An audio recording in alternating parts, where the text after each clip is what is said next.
On a voulu cet échange avec les candidats qui sont là pour ce deuxième tour, donc cette dernière ligne droite. Donc les vitrines de Strasbourg en partenariat avec l'UMI, donc je vais laisser la parole à Véronique aussi. Pour vous dire comment ça se passe un peu ce matin, donc il y a le présentiel, comme je vous l'ai dit, il y a du monde déjà aussi sur les réseaux. On ne va pas refaire, on va dire, les questions qu'on a déjà posées, et l'UMI et les vitrines aux candidats. On est plutôt là pour affiner sur les thématiques. Donc ce que je vous propose, c'est qu'on va avoir nos 4 grandes thématiques sur lesquelles on va prendre plusieurs questions et que les candidats répondront. Et après, on se laisse quand même encore un peu de temps sur la fin. Donc, on a à peu près 45 minutes, 1 heure maximum, mais 45 minutes, on va essayer, pour échanger. Et effectivement voir un peu ce que nous proposent aujourd'hui c'est nos différents candidats. Donc je remercie Catherine Trautmann d'être là ce matin. Donc Catherine, vous êtes la première effectivement avec qui on va échanger pour le monde économique avec les commerçants, les hôteliers, les restaurateurs. Voilà, je laisse la parole à Véronique. Bonjour à tous, bonjour à tous nos adhérents qui sont ici présents et à ceux qui nous suivent en ligne. Bonjour Catherine Trautmann. Bonjour. Merci d'avoir pris le temps de ce débat ce matin et de répondre à nos questions. Vous le savez, la vie économique est absolument nécessaire à l'activité globale d'une métropole comme la nôtre. L'argent public avant d'être public et privé, donc il faut qu'on génère de la croissance pour pouvoir effectivement avoir une politique sociale sur une métropole, c'est important aussi.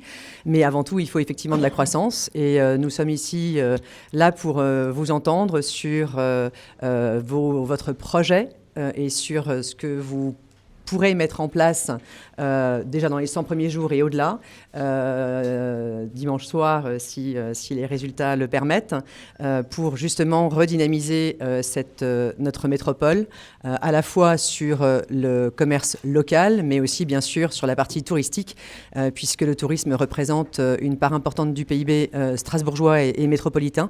Donc voilà. On commence avec...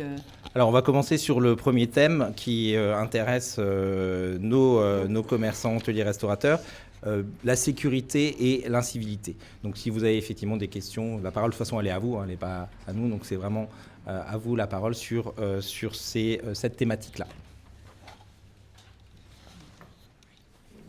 Alors, y a-t-il des questions ? La première question, c'est toujours la plus difficile. Hein. Y a-t-il une question dans la salle ou en ligne, peut-être, sur la thématique Pas encore. Oui. Merci. Pour démarrer, Catherine, le préambule, c'est qu'au bout de ces 6 années de mandat, il y a une dimension, alors on parle des faits, c'est bien listé dans vos programmes, mais il y a quelque chose qu'il faut prendre en compte, et c'est peut-être une manière différente de voir les choses, c'est que le niveau de stress des gens qui travaillent dans Strasbourg, que ce soit nos collaborateurs, que ce soit les gens qui livrent, que ce soit les commerçants, a énormément augmenté. Et ça, les affaires sont difficiles, c'est la conjoncture, mais là, on en rajoute une couche. Donc, je pense qu'il faut tenir compte aussi de cet état de stress des gens qui travaillent en ville, et articuler tout ça dans les réponses que vous nous apportez. Donc, si on veut commencer par exemple, le sujet, parce qu'on on vous demande finalement des précisions au niveau de la sécurité du centre-ville, maintenant qu'il y a beaucoup d'échanges, donc je pense que les choses sont plus affinées, Catherine. Est-ce que vous pouvez nous dire précisément quelles sont les dispositions que vous allez mettre en œuvre? Est-ce que sur cette thématique, il y a encore d'autres questions?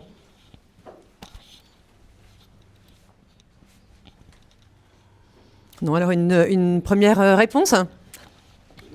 Catherine, vous avez un micro. Ah ben oui, c'est vrai. On ne le voit pas sur ma veste noire, donc je l'avais même oublié. Bon, tout d'abord, je voudrais vous remercier de cette invitation. J'ai eu l'occasion, pendant cette campagne, d'avoir plusieurs rencontres avec les vitrines de Strasbourg, avec les associations de quartier, des commerçants, et en même temps aussi avec les professionnels réunis dans l'UMI.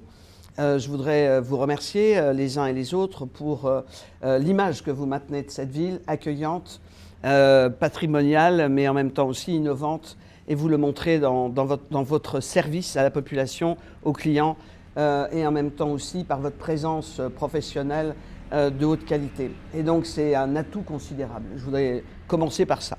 Un petit clin d'œil, vous avez vu que je m'occupais personnellement de l'animation du centre-ville avec une réunion publique avec Pierre qui a rejoint notre liste avec ses colistiers hier soir avec 1200 personnes sur la place du château, qui a pu être une petite démonstration.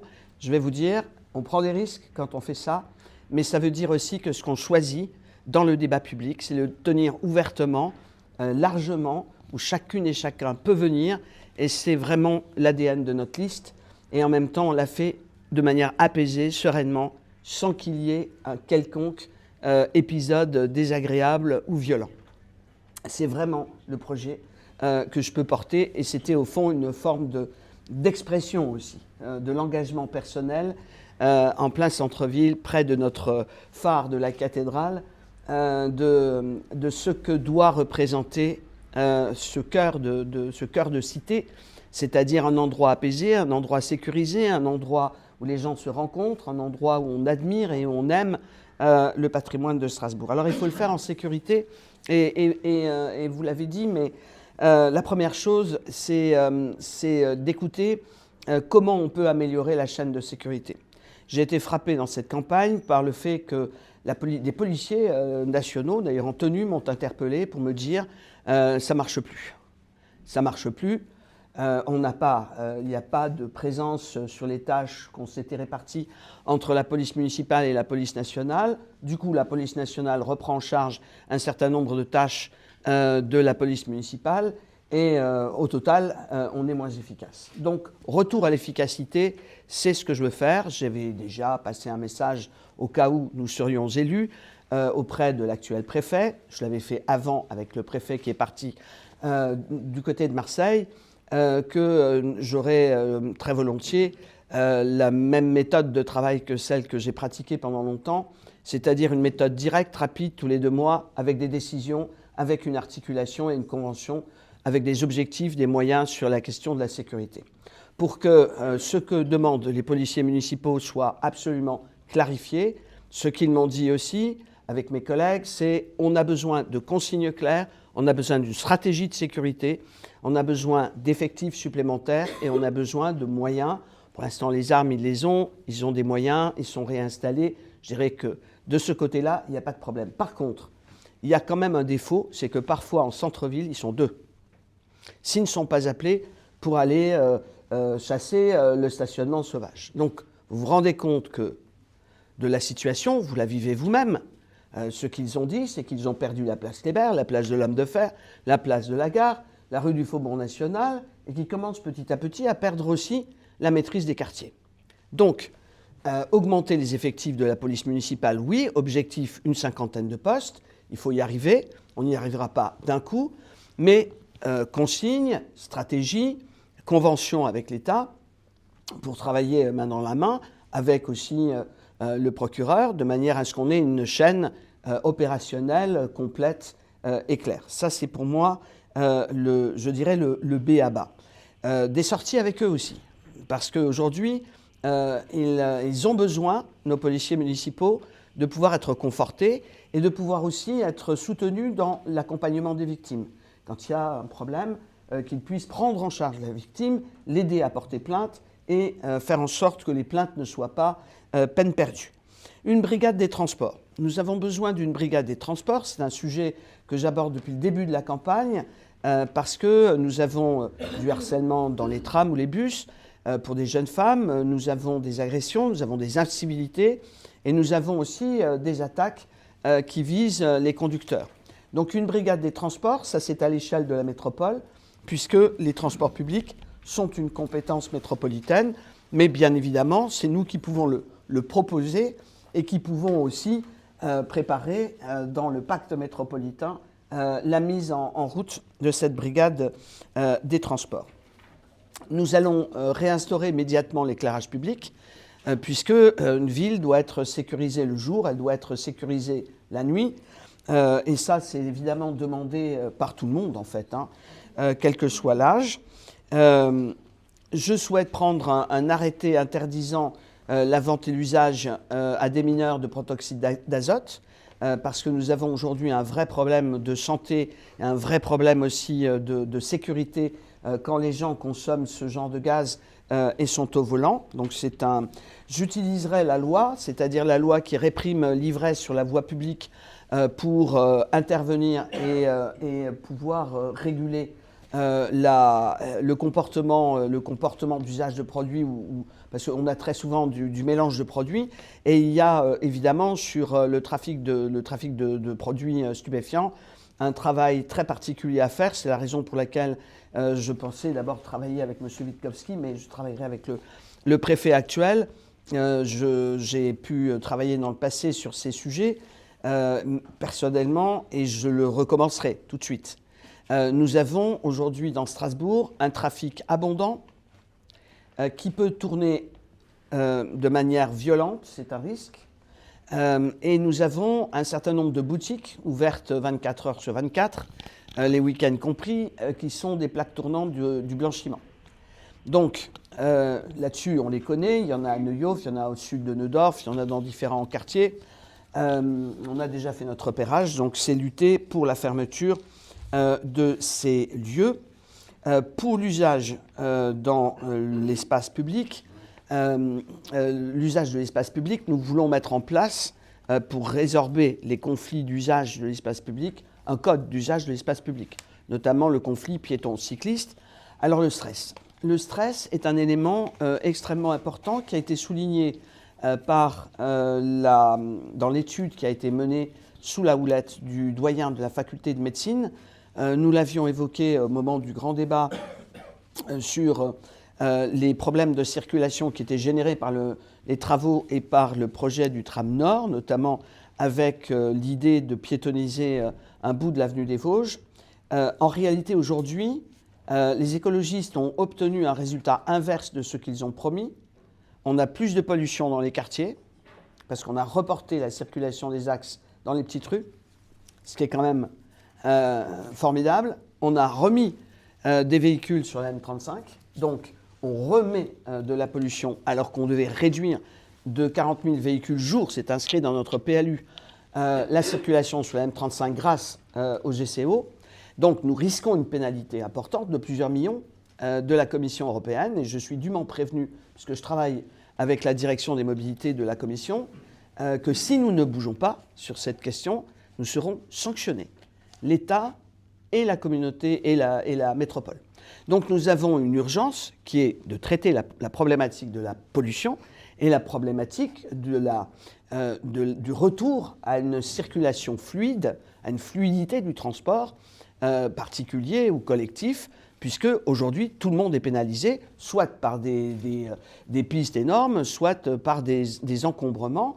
Et le stress, la perte de temps est aujourd'hui extrêmement pénalisante pour les entreprises, pour les artisans, pour les livreurs, pour la logistique. Et c'est la raison pour laquelle je souhaite introduire de manière efficace un schéma logistique dans notre plan que nous aurons pour la circulation. De manière à ce que tout le monde soit garanti que les commerces, les hôtels, tous les professionnels, les restaurateurs peuvent être livrés dans de bonnes conditions, avec aussi un accès du personnel qui peut redevenir fluide. Il y a quelques obstacles qu'on peut déjà retirer. Je me réjouis de retirer quelques poteaux qui empêchent l'accès chez M. Ovald à Königshofen, le boulanger. Ce sera symbolique, mais ça fera partie des premiers gestes un peu, comment dire, qui marqueront la différence. Merci Catherine sur cette thématique. Alors avant de passer à la grosse thématique d'après, juste une question rapide qu'on a eue en ligne, c'est sur cette sécurité. Est-ce que vous êtes prête à remettre un poste de police sur le centre-ville enfin, on me demande même place de la cathédrale par exemple, mais est-ce que, voilà, très rapidement pour qu'on puisse passer à la thématique d'après. Alors, si on a les moyens, je ne peux pas vous dire aujourd'hui quand, mais le poste de police de centre-ville que nous avions installé à une époque était un poste qui permettait aux personnes de s'adresser, d'avoir un poste d'observation et d'être un point de contact. Et donc, même la police nationale le souhaite, donc c'est un sujet évidemment qu'on va aborder de manière très positive. Très bien. La thématique suivante qui nous concerne beaucoup, c'est l'accessibilité de notre centre-ville, les déplacements urbains. Donc je vais attacher à ça puisqu'il y a le local, mais il y a aussi l'attractivité touristique de notre centre-ville. Donc des questions sur cette thématique. Je ne sais pas si tu veux rajouter quelque chose. Oui, quand on dit touristique, on parle de tourisme d'affaires et loisirs, évidemment. Sur le tourisme d'affaires, que ce soit au niveau des grands congrès internationaux scientifiques ou bien sûr, pour notre statut de capitale européenne, nous avons besoin d'un aéroport dynamique et ça fait naturellement partie de la question accessibilité, transport. Donc des questions sur ces thématiques. Ce que tu as dit, Véro, déjà, l'aéroport. C'est la première question pour l'accessibilité. La gare à 360, quid, accessibilité. Dans les zones où il n'y a pas de parking en ouvrage, donc je pense à la Neustadt où le zonage a été mis en orange et en rouge, et il y aurait la possibilité très rapidement de déstresser un peu tout le monde en repassant dans certaines zones possibles en vert. Quelle est votre position là-dessus ? Voilà, c'est un bon début pour l'accessibilité. J'ai entendu les grandes pistes cyclables. Oui, mais beaucoup d'argent a été dépensé pour les faire. Est-ce qu'on a l'argent pour les modifier ? Je n'ai pas dit les défaire parce que je ne suis pas anti-vélo, mais pour avoir une meilleure circulation et accessibilité. Moi, je me posais la question, bonjour. Justement, je rebondis sur ce que tu dis. L'idée de modifier ce qu'il dit, d'avoir les finances, combien de temps ça prendrait ? Parce que c'est aussi ça, c'est que nous, on est commerçants au centre-ville et on souffre clairement de l'inaccessibilité telle que vous le disiez. Mais moi, je me demande, oui, l'envie de le faire, de modifier. Il faut le faire vite. Mais il faut avoir, d'un, les finances, effectivement, mais de deux, c'est le temps aussi. Parce qu'il y a des choses qui peuvent être faites de façon symbolique ou rapidement. Et les places de parking, effectivement, les passer au vert, mais aussi peut-être entre midi et deux, la gratuité. Parce que c'est vrai que moi, j'ai beaucoup de clients le midi qui ont des paniers hyper réduits avec la carte ticket restaurant, mais si en plus ils doivent se déplacer et payer le parking, c'est absolument ingérable pour eux. Je rebondis, Michel Curien des Vitrines. Je rebondis là-dessus en vous posant une question parce que bon, j'ai l'avantage d'être au centre-ville depuis quelques années. Les nouveaux parkings dont vous avez parlé dans votre programme, où, quand ? C'est des choses nettes, parce que, bon, sans vouloir refaire l'histoire... Vous savez que c'est difficile. Hein, oui. Oui.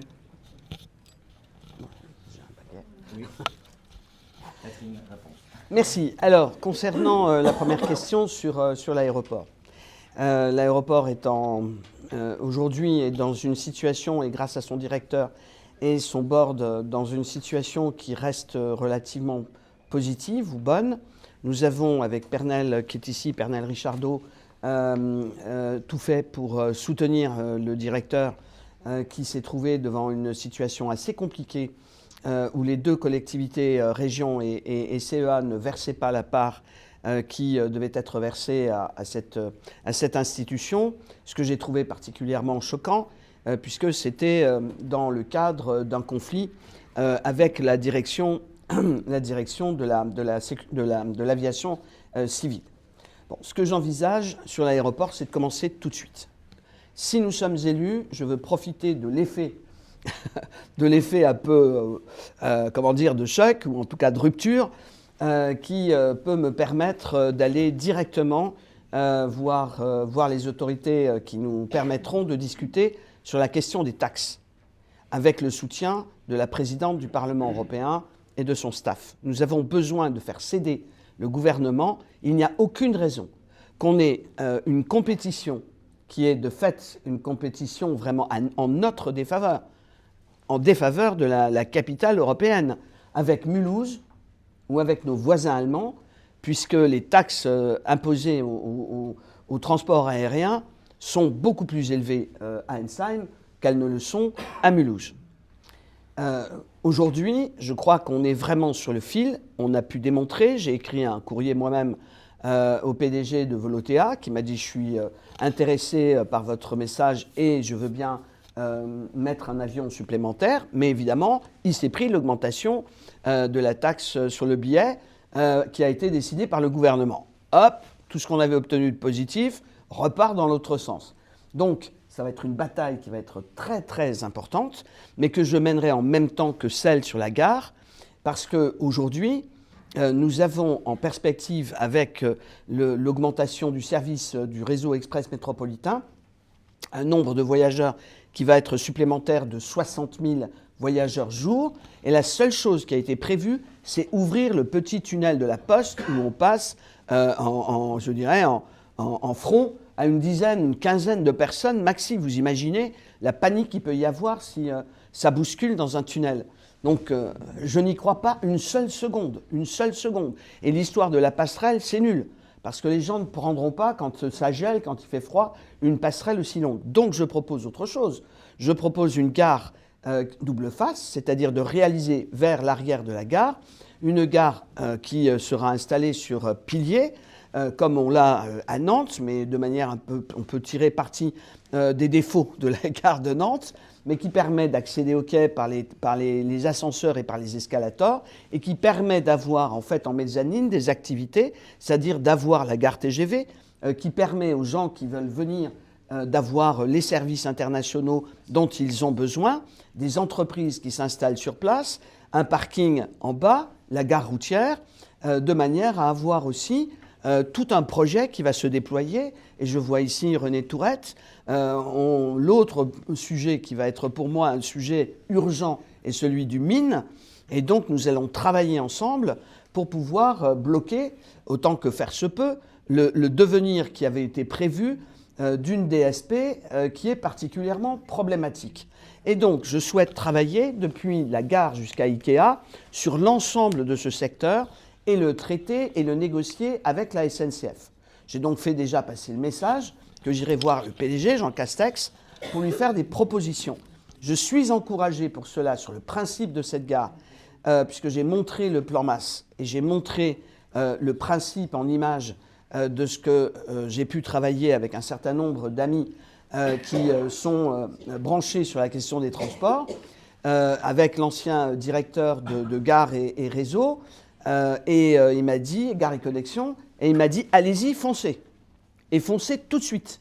Si vous commencez tout de suite, vous avez la chance de pouvoir quasiment le réaliser dans le mandat si le PDG est convaincu. Et il m'aidera. Donc, ça veut dire aussi qu'on a manqué d'ambition. Je vous le dis, on a manqué d'ambition. Quand vous voyez l'équipement du PEX, du Palais des Expositions, vous voyez qu'on a quand même été primé avec le PMC et le PEX. On a été primé pour cet équipement que nous souhaitions, je le souhaitais en particulier, particulièrement utile et emblématique pour les grands congrès, les conférences internationales et la stratégie de tourisme d'affaires. Ce à quoi je m'engage, c'est que nous puissions tout de suite, même en dehors de l'audit qui sera fait, c'est de pouvoir flécher un certain nombre de mesures que nous pourrons discuter ensemble dans le cadre de la recette que nous avons de la taxe de séjour. Cette taxe est versée dans le budget général. Par contre, moi je pense qu'elle a quand même une signification particulière. De la même manière pour le versement mobilité pour les entreprises qui le payent, je veux les associer aux décisions qui concernent l'extension du réseau, le plan de circulation. Concernant les parkings, nous avons parlé de 2 parkings à l'est et à l'ouest du centre-ville. Il n'y aura pas d'évolution de piétonisation sans solution. Il n'y aura pas non plus de blocage de voies s'il n'y a pas de mesures de circulation appropriées. Aujourd'hui, excusez-moi, c'est un bins total. Hein. Vous ne passez plus d'un côté à l'autre. Enfin, on vous explique que d'ailleurs, sur les halles, on ne peut même pas faire passer un tram, ce qui est faux. On peut parfaitement faire passer un tram et ça ne coûte pas cher parce que les infrastructures de soutien du réseau existent déjà. Donc, on raconte n'importe quoi. Et ce n'est pas demain qu'on va pouvoir le faire parce qu'il faut relancer tout le projet. Et moi, je souhaite que sur ces questions, parking, évolution du plan de circulation, schéma logistique, schéma qui permet aux véhicules sanitaires et aux ambulances et aux pompiers de circuler sans avoir de zone dans Strasbourg. On n'accède pas, parce qu'aujourd'hui, vous avez deuxième conclusion de l'étude qui a été menée sous la houlette du doyen de la fac de médecine, c'est qu'il y a des endroits, et on les avait nous constatés, dans lesquels une ambulance n'accède plus. Les pompiers n'accèdent plus. Les pompiers m'ont dit, mais tenez-vous bien, parce que je leur ai dit, pourquoi est-ce qu'on a attendu dans une manifestation sportive avec des jeunes pendant 1 heure, avec des gamins qui s'étaient cassés la figure et qu'on n'avait pas le droit de transporter dans un véhicule particulier. 1 heure d'attente. On aurait pu avoir un gros pépin, on n'avait pas de moyens ambulanciers avant 1 heure de temps. Ça veut dire quoi? Ça veut dire qu'aujourd'hui, à Strasbourg, grâce aux dispositions qui ont été prises, eh bien, on fait perdre des minutes critiques pour la vie des gens quand ils ont un problème cardiaque ou d'autres, ou un accident. Donc, cette disposition-là d'accès des véhicules de secours, vous imaginez bien qu'à partir du moment où on le voit, on va y travailler immédiatement. Ça fait partie des choses où on doit être une ville sûre du point de vue de la sécurité, mais sûre du point de vue des secours aussi. Voilà, donc ça, Merci. C'est ce que je peux répondre aujourd'hui. Alors les sites, on les cherchera et on les décidera ensemble dans le cadre du débat sur le schéma de circulation. Ce schéma de circulation, on va le mettre en débat à partir de fin septembre. Transport public, schéma de circulation automobile, etc., parking, stationnement, pour pouvoir trancher, décider, soumettre à votation des habitants de l'agglomération en décembre. Donc on ira très vite en fait. Mais j'ai déjà le livre blanc sur le transport public. Depuis qu'on travaille avec Pierre sur le tram Nord, on a dit, OK, on est contre, mais on ne peut pas être que contre. On prépare un projet alternatif, il est prêt. Et ce sera un schéma qui sera proposé jusqu'à 2050. Voilà. Donc vous saurez exactement et en transparence sur quoi vous pourrez vous prononcer. Et on n'avancera pas si on n'a pas une politique cohérente qui permet de fluidifier, de stationner moins cher.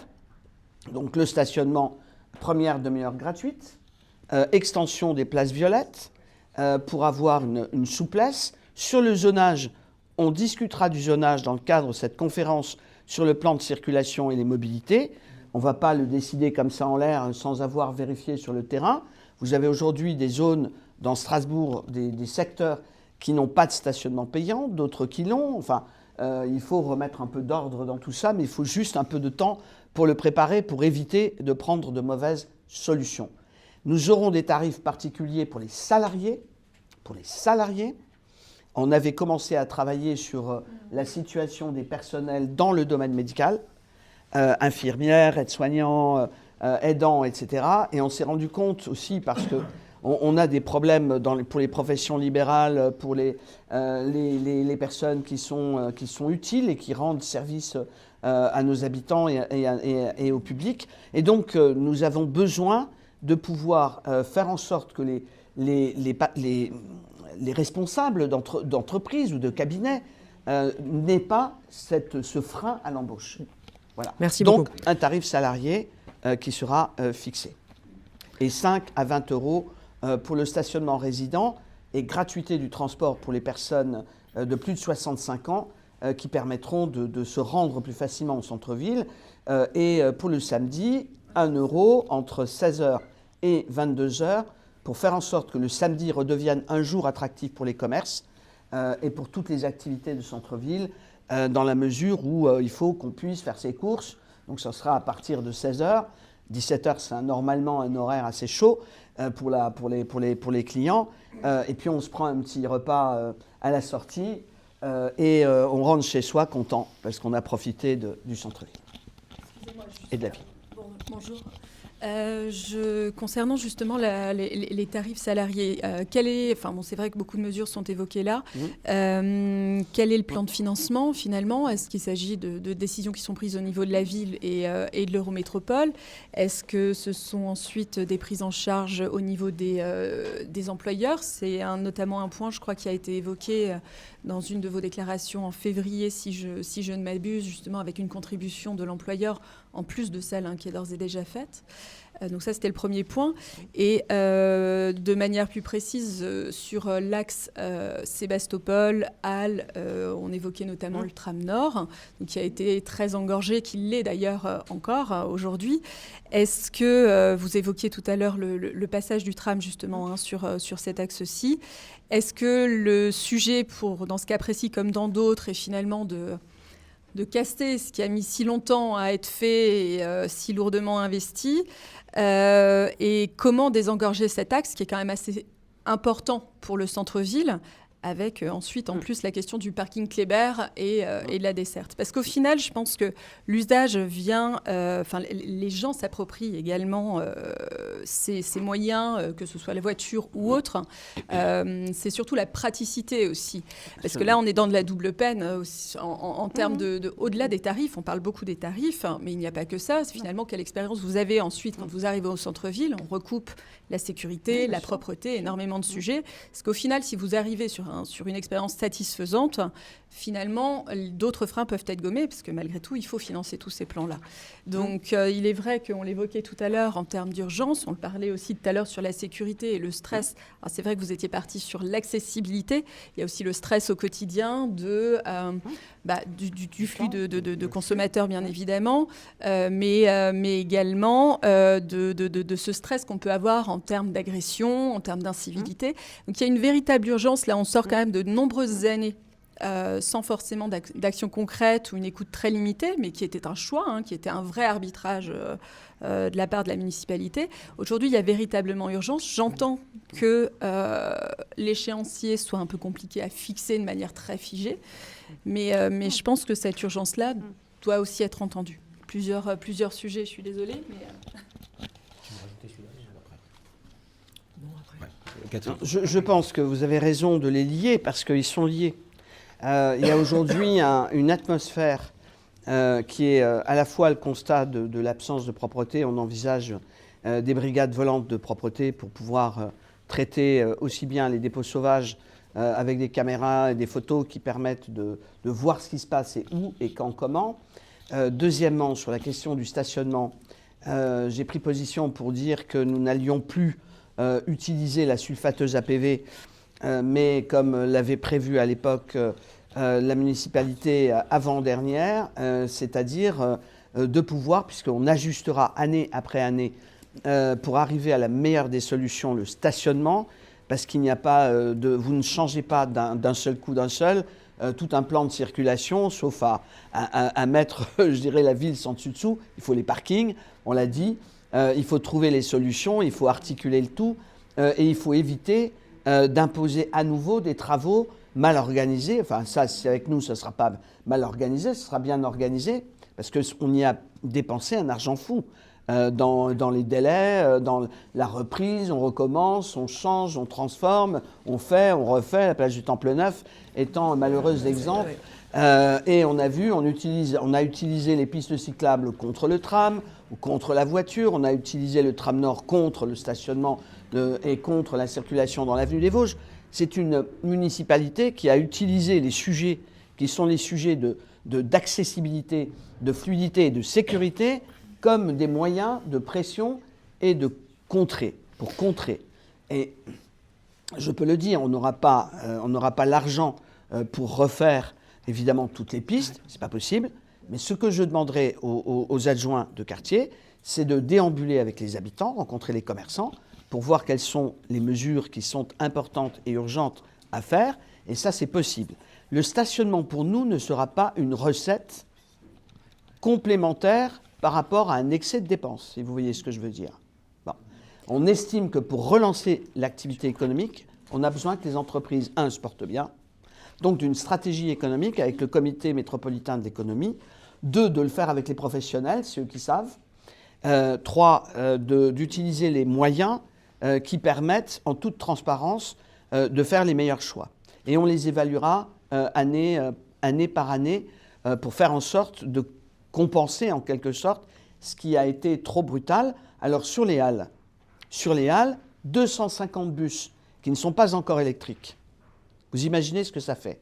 Vous mettez au cœur de cette place un square, c'est-à-dire dans l'un des endroits les plus pollués par les émissions et par les poussières qui sont liées à l'usure des pneus. Comme ils ont fait en plus des aménagements qui sont trop serrés, vous avez les cars qui n'arrivent pas bien à tourner. Donc ils frottent les petites bordures, là, des pistes et tout le reste. Et donc ça nous fait un stock de poussière, de caoutchouc et d'usure de pneus supplémentaires. Donc moi je vous dis très simplement, c'est que ce n'est pas compliqué du tout. Il suffit de poser le tram dans le secteur des Halles et vous n'aurez plus 250 bus une fois qu'ils sont installés à l'arrière-gare. On va peut-être devoir accélérer un petit peu parce qu'on a encore deux thématiques complètes à aborder. Il nous reste plus que 10 minutes. Non, d'accord. Juste en mode question-réponse très rapide. Sur les questions, oui, mais je sais bien. Mais question-réponse très rapide. Vous parliez de mesurer les impacts avant de faire. Sur les places violettes, est-ce qu'on a mesuré l'impact réel sur la fréquentation du centre-ville de ces places-là ? C'est une question qui est posée en ligne. Et ensuite, naturellement, faire venir les gens en ville, c'est bien. Mais pourquoi ? Pour quelle animation ? Qu'est-ce qu'on propose tout au long de l'année comme animation ? Et plus précisément à Noël, qu'est-ce qu'on fait avec le marché de Noël ? Est-ce qu'il y a une possibilité de l'étendre ? Voilà. Mais tout ça en 2 mots, en fait. Après, sur le marché de Noël, on peut en parler dans la thématique d'après, puisque ça fait partie du cadre de vie, des animations, effectivement, mais au moins sur les premières questions, rapidement sur les places violettes et l'impact. Alors, le bilan qui a été fait, c'est le bilan qui a été présenté récemment par la municipalité sortante. Et ce bilan, et on a vérifié auprès de vous, parce que c'est vous qui pouvez nous dire aussi dans l'observation qui est la vôtre, les places violettes ont été considérées comme utiles. Donc c'est la raison pour laquelle on souhaite les étendre, en augmenter le nombre et faire en sorte que la rotation puisse aussi être sympathique avec la première demi-heure de gratuité qui permet aussi de ne pas avoir des gens qui rentrent dans les restaurants en disant « Bon, j'ai déjà mis dans le parc-mètre le prix de mon dessert ou le prix de mon apéro », ce qui est arrivé à un certain nombre de restaurateurs qui me l'ont raconté. Donc on est sur une attractivité qu'on peut organiser très rapidement, parce que les places violettes, pas compliqué à décider et à installer. La première demi-heure, c'est un réglage des parcs-mètres. Ça peut se faire évidemment extrêmement rapidement, et ça permet donc d'avoir tout de suite un changement qui s'enclenche pour l'accessibilité du centre-ville. En ce qui concerne les animations... Excusez-moi. Ouais. Oui, donc du coup, on va passer au thème d'après, mais on va laisser... C'est une question sur cette thématique-là encore ou... Un ensemble, ouais, oui. Alors, je vais juste... donc juste sur la thématique d'après, comme ça on la globalise, et puisqu'on n'a plus beaucoup de temps, c'est effectivement le cadre de vie... Pardon, merci. Donc le cadre de vie, les animations, et surtout le soutien au commerce, aux hôteliers, aux restaurateurs. Donc c'est cette grosse thématique globale pour faire de l'attractivité de nos centres-villes.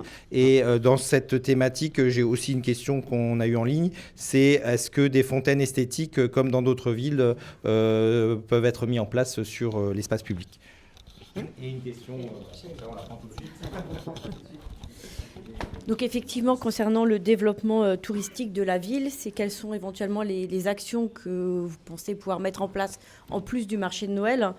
La part des hôteliers qui reversent la taxe de séjour, quelle est la partie qui peut être utilisée pour le développement économique et faire venir les touristes.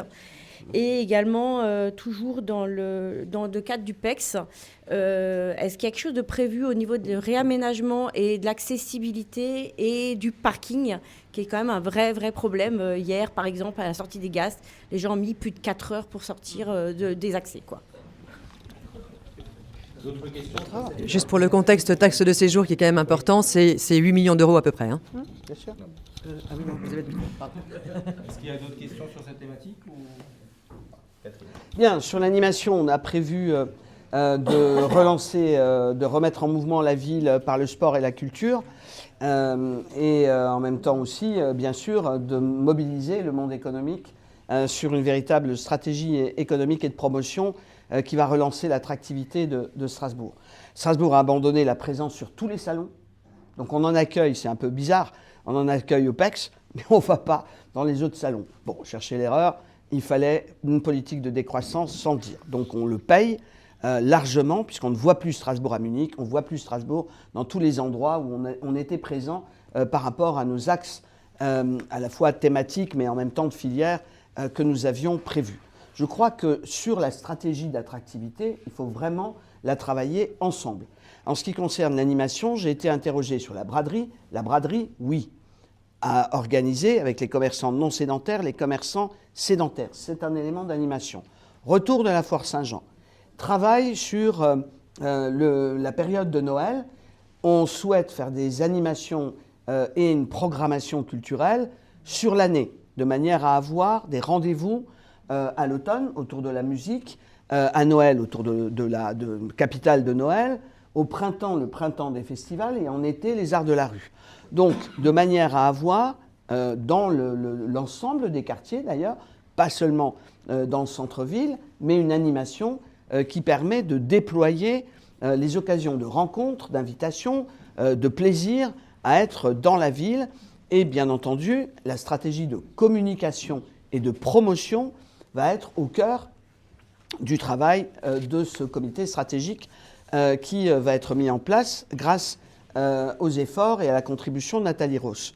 Donc nous avons sur ce plan un programme qui est un programme actif avec dans le domaine sportif, la promotion aussi des événements sportifs qui vont être davantage visibles, présents dans la ville, avec un accueil particulier, un soutien aux athlètes, une visibilité des manifestations et en particulier de nos grands bateaux, c'est-à-dire le Racing, la SIG et l'Étoile Noire, qui sont 3 clubs pro qui sont dans des domaines très différents, qui drainent un public intéressant, mais ce n'est pas suffisant. C'est la raison pour laquelle j'ai proposé avec mes colistiers cette idée du marathon transfrontalier, c'est-à-dire des moments où on a aussi avec nos voisins la visibilité de notre espace de vie et la possibilité de les attirer en venant également participer à nos animations, puisque nous avons un public qui vient d'Allemagne pour l'opéra, pour les concerts, et donc ils viendront, je pense, si nous organisons ces manifestations. Donc il faut commencer par travailler dans notre zone rhénane, mais évidemment, au-delà, avoir cette stratégie de communication et de promotion qui nous permet d'attirer un public plus large. Et là, c'est la qualité.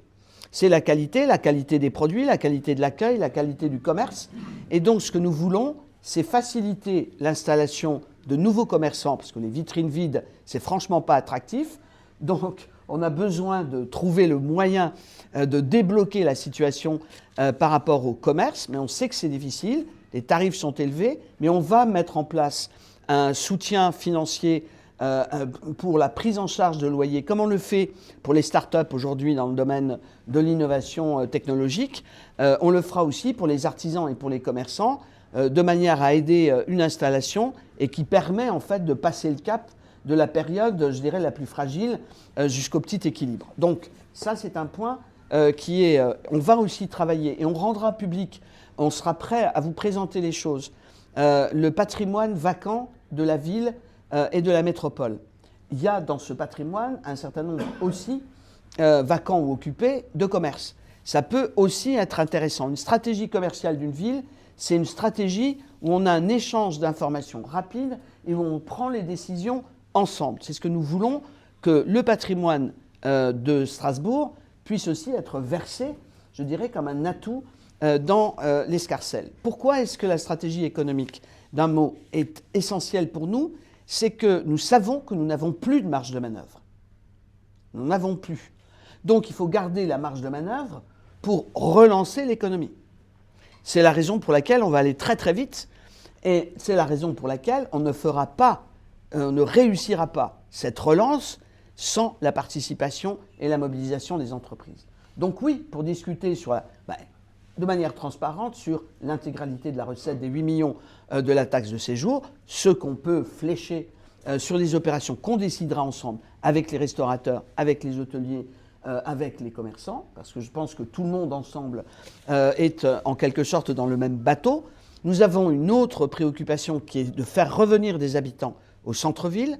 Beaucoup de commerces se plaignent, notamment de bouche, que si on n'a que du Airbnb, ça ne va pas le faire.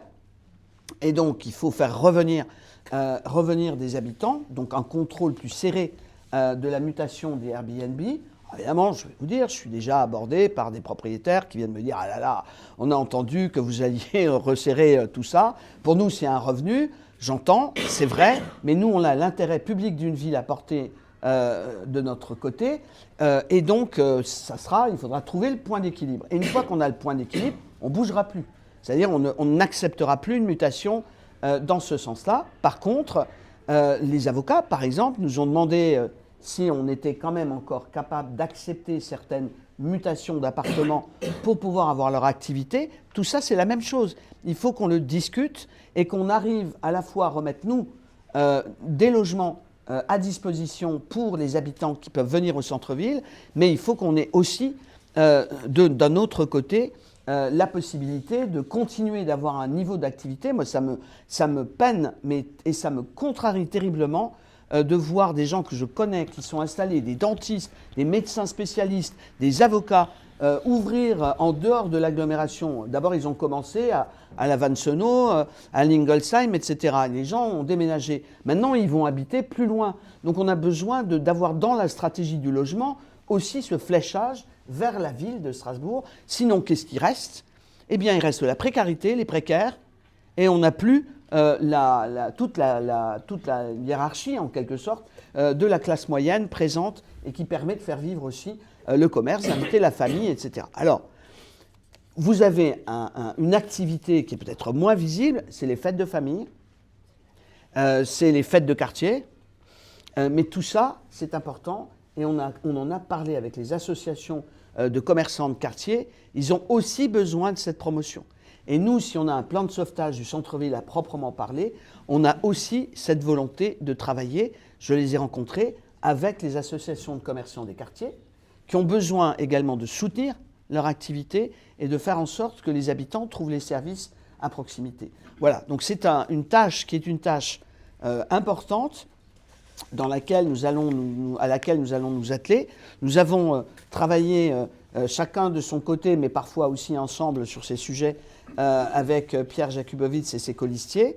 Nous avons une perception de tous les secteurs de Strasbourg qui a été analysée dans la période récente. Et je dois vous dire, c'est parce que j'ai vu aussi le fait qu'on était déclassé dans les baromètres de qualité de vie, qu'on n'entendait plus parler de Strasbourg comme une ville d'innovation. On n'est même plus en pointe dans la circulation cyclable. C'est quand même un comble. Et on a aujourd'hui une réputation pour tout ce qui a raté, en quelque sorte. Donc, il faut revenir à la promotion et à l'image d'une ville qui innove dans tous les domaines. On n'en parle pas ici, mais l'industrie, pour moi, c'est fondamental. Nous avons un port qui attire des touristes. Il faut absolument utiliser le port comme un des facteurs d'amener à la fois d'une activité touristique continue sur l'année, mais en même temps aussi une activité industrielle qui permet à notre ville de tourner. Voilà. Merci Catherine. Avant de conclure, parce qu'il est 45, donc il nous reste vraiment 2-3 minutes, il y avait une dernière question, mais très très très rapidement. Oui, bonjour. Vous avez fait le choix d'une fusion plutôt au service des Strasbourgeois que des institutions politiques nationales, merci. Et dans le projet de Pierre Jakubowicz, il y avait le plan Marshall pour les commerçants. Je crois que qu'on soit hôtelier, qu'on soit restaurateur, qu'on soit commerçant, on a vraiment besoin d'une politique volontariste. Qu'est-ce qu'il en est ? Alors sur ce point, il n'y a pas de différence entre nous, c'est complètement complémentaire. Je parlais du plan de sauvetage, il l'a appelé plan Marshall. On est sur une convergence de vues et ça va être discuté dans les premières mesures qui seront prises, comme je l'ai dit précédemment. Notre équipe sera amenée à faire ses choix, les présenter à la population. J'ai déjà fait une conférence de presse sur tout ce que j'entreprendrai dans les premiers jours après la victoire, mais il faut d'abord avoir la victoire. Donc vous avez raison, oui, j'ai fait un choix, nous avons fait un choix. Puisqu'il est arrivé grosso modo la même chose à Pierre Jakubowicz que ce qui m'est arrivé. Bon, vous avez remarqué que je n'avais pas mis de logo politique, juste la mention au premier tour des différentes composantes de la liste. C'était un peu une règle, dépasser les partis, s'adresser à tous les Strasbourgeois, puisqu'on sort d'une période qui est une période qui a opposé les habitants, qui les a aussi cadenassés dans les quartiers et qui a été une politique brutale, de brutalisation et de conflictualisation. Donc pour nous, il faut sortir de là, c'est absolument essentiel, quel qu'en soit le prix d'appareil, ce n'est pas un problème. Pour nous, l'objectif, c'est Strasbourg. Sinon, je ne serai pas devant vous. Parce que comme je l'ai dit, je fais des heures sup, des années sup, c'est sympathique, j'adore Strasbourg, vous savez bien, les Strasbourgeois et les Strasbourgeoises aussi. Maintenant, je vais vous dire, on est à touche-touche pour le prochain scrutin. Et très sincèrement, nous sommes les seuls, puisque nous avons la dynamique, 1, d'être en tête, ma liste toute seule, mais 2, ensemble, on est plus fort. Et donc, c'est nous qui pouvons être en face de Jeanne Barséguian et son alliance contre nature, où elle s'est mise sous la tutelle de LFI. Et pire, ce que j'apprends ce matin dans la presse, c'est que LFI est prêt à la censurer au moindre virage. Non mais attendez, ça veut dire que les gens voteraient pour une alliance dans laquelle la maire n'a aucun pouvoir. Bon, comment ? Non, mais là c'était le premier adjoint qui décidait. C'est le premier adjoint qui décidait. Mais bon. Alors ça mais là, c'est de la pire. C'est de la technique et Parce même la que fusion technique. Pour la ville, c'est contraire à ce que nous sommes. Les Strasbourgeois ont besoin de se réapproprier cette ville. Vous, les professionnels, vous en êtes vous-même les victimes aujourd'hui et vous êtes les premiers vecteurs d'un changement et d'un retour. Voilà pourquoi on travaillera de manière immédiate sur tous les sujets qu'on a abordés et sur le plan Marshall ou le plan de sauvetage pour le mettre en route avec le calendrier que nous déciderons ensemble. Merci. Juste en un mot, le marché de Noël s'arrête le 24, il continue au-delà ? Non, moi je suis pour le fait que le marché de Noël puisse continuer. J'ai eu honte après, au moment du démontage, puisque j'avais expliqué à mon petit-fils que je voulais vivre le marché de Noël. Donc il m'a dit « T'es pas déçu ?» Non, j'étais pas déçu. J'étais au plein milieu de la place Kléber. Il y avait les poubelles à ma droite et il y avait les touristes mécontents à ma gauche. Et j'entendais, puisque je connais un peu les langues européennes, j'entendais des gens dire « Mais on ne nous avait pas prévenu, mais on ne savait pas, mais qu'est-ce que c'est que ça ? Mais on ne reviendra plus, mais c'est scandaleux, etc. » Bon. Donc, quand on entend ça, je vous assure, j'ai eu un moment de honte, comme jamais, de voir ce spectacle absolument désastreux. Et je me suis dit, mais c'est pas possible. C'est pas la ville accueillante, c'est pas capitale de Noël. Donc oui, il faut décider. Mais il faut le préparer avec le préfet. Voilà pourquoi je disais avant que quand on a une convention de travail avec le préfet, on introduit tout de suite la durée du marché de Noël sur les problématiques de sécurité. Sinon, on se fait avoir à la fin parce qu'on a le problème de la récupération des policiers. Donc ça doit s'organiser, se prévoir à l'avance. Merci Catherine. Merci à tout le monde pour vos questions. En une phrase, mais vraiment en une phrase, qu'est-ce qui fait qu'aujourd'hui, les commerçants, les restaurateurs, les hôteliers, dimanche, voteront pour votre liste ? Eh bien, ce que je pense, la raison pour laquelle les hôteliers, les restaurateurs pourront voter pour notre liste, c'est 1, que nous allons travailler ensemble de manière confiante et continue. 2, que nous prendrons les décisions qui conviennent en nous appuyant sur les professionnels et pas le contraire. On sort d'une phase où le sort de la ville a été décidé de manière dogmatique et où on a imposé une transition climatique par la sanction et non par la concertation.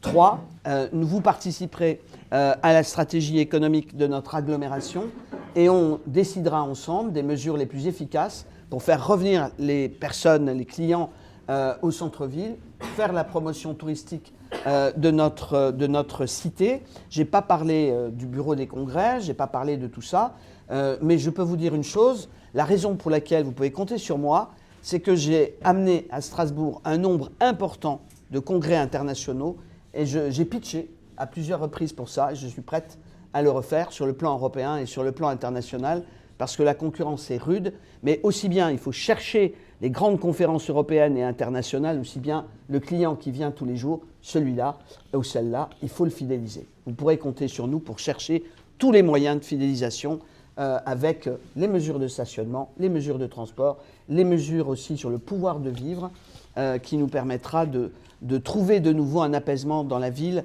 et une activité pour tous. Merci Catherine Trottmann.